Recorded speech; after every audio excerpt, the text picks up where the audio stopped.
गई, जिसको बीएसएफ ने नाकाम कर दिया।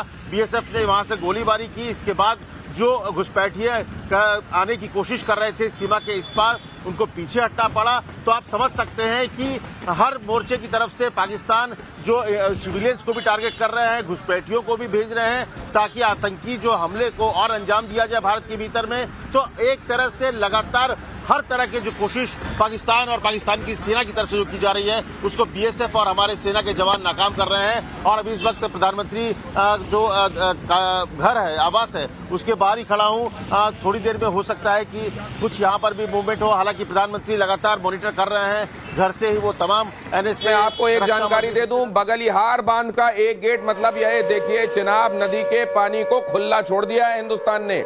एक गेट बगलिहार का खोला गया है और सलाल डैम के 3 गेट खोल दिए गए हैं। अब कर्नल उत्कर्ष, इसके बाद वहां की हालत आप क्या देखते हैं? रात में दिवाली बनी है, अब क्या होली खेली जाएगी? ये वहां पर अभी एक तरीके से फ्लड की सिचुएशन आ सकती है और इससे अनएक्सपेक्टेड है।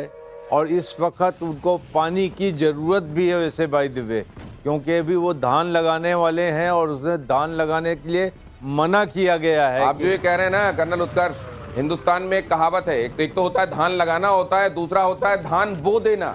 मुझको लगता है धान बो देने वाली स्थिति यहां पर हो गई है। रविकांत राय के पास में जाऊं उससे पहले कैप्टन मीरा का एक क्विक कमेंट लेता हूं। कैप्टन मीरा, ये गतिविधियां इस समय मल्टीपल फ्रंट्स हैं पाकिस्तान के लिए। भारत ने जो कहा था कल्पना से बाहर होगा, और वाकई उसने कल्पना नहीं की होगी। और इसीलिए वहां के लोग कह रहे हैं कि यहाँ तो हमको नेता ये बताने में लगे हुए हैं कि हमारे ऊपर आसमानी बिजली गिर रही है। भारत ने कई गेट खोल दिए हैं। चिनाब नदी पर बना बगलिहार डैम का एक गेट, और सलाल जो उसके आगे एक डैम है, उसके 3 गेट खोल दिए गए हैं। ये हैं तस्वीरें आपके सामने। कैप्टन मीरा जी, आपने बोला कि आसमानी बिजली, उसके साथ साथ जो आप पहले पूछ रहे थे एवैक्स के बारे में, हमने उनकी आसमानी आंख को भी फोड़ दिया था।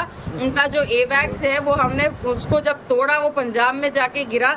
लेकिन अब बात करते हैं भारत के एवैक्स की। एवैक्स है airborne warning and control system.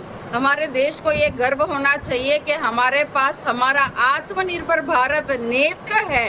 उसके साथ साथ 3 Israeli made IL-76 based Falcon एवैक्स एयरक्राफ्ट है। हमने कितनी सूझबूझ से, टैक्टिक्स से जो काम